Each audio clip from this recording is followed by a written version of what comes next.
My topic name is food adulteration. Food adulteration అంటే మనం ఎక్కువ ఈ మధ్య కల్తీ ఫుడ్ జరుగుతూ ఉంది. దాని గురించి నేను ఈరోజు ఈ టాపిక్ తీసుకోవాల్సి వచ్చింది. This is my CSP project.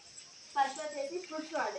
Food fraud వచ్చేసి ఇప్పుడు ఉండే జనరేషన్స్ మొత్తం ఏంటంటే ఎక్కువ హెల్తీ ఫుడ్ తీసుకోకుండా కెమికల్స్ అనేవి ఇష్యూస్ చేయడం వల్ల ఫ్రూట్స్ అనేవి చాలా ఫాస్ట్గా గ్రోత్ అవ్వాలి అనేసి మార్కెట్లోకి తొందరగా తీసుకురావాలి అనేసి 6 monthsకి పండే పాడి పంటలు ఏం చేస్తున్నారంటే 3 monthsకి వచ్చేసేలా చూసేస్తూ అలాగా మెడిసిన్స్ అనేవి ఇస్తున్నారు. దానివల్ల పీపుల్కి చాలా హెల్త్ ఇష్యూస్ అనేవి జరుగుతూ ఉన్నాయి.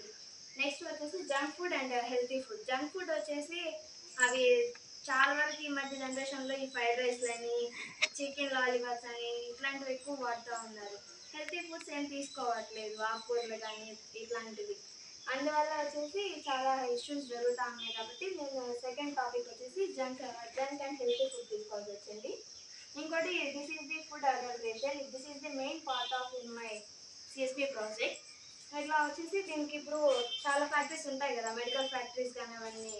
దాంట్లో వచ్చేసి అవి మెడికల్ ఇష్యూస్ జరుగుతా ఆ ఫ్యాక్టరీలో మెడిసిన్స్ అన్నీ తయారు చేస్తూ ఫ్రూట్స్కి కానీ లేదా వెజిటేబుల్స్కి కానీ ఇప్పుడు మళ్ళీ వచ్చేసి హెన్స్కి కానీ ఇచ్చేస్తూ ఉన్నారు ఫాస్ట్గా గ్రోత్ అవ్వాలి అనేసి. అవి తినడం వల్ల ఇట్లా ఫీవర్స్ కానీ డెంగ్యూ ఫీవర్స్ కానీ హెల్త్ చాలా అప్సెట్ అయిపోతూ ఉంది. నెక్స్ట్ వచ్చేసి అడల్టర్ అండ్ అన్అడల్ట్. అడల్టర్ వచ్చేసి మనం వాడిన ఆయిల్ ఉంటుంది కదా, అది వచ్చేసి వాడింది.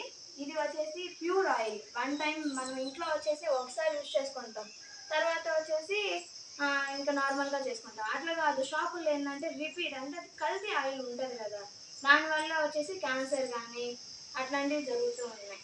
This is the my project, CSP project food adulteration.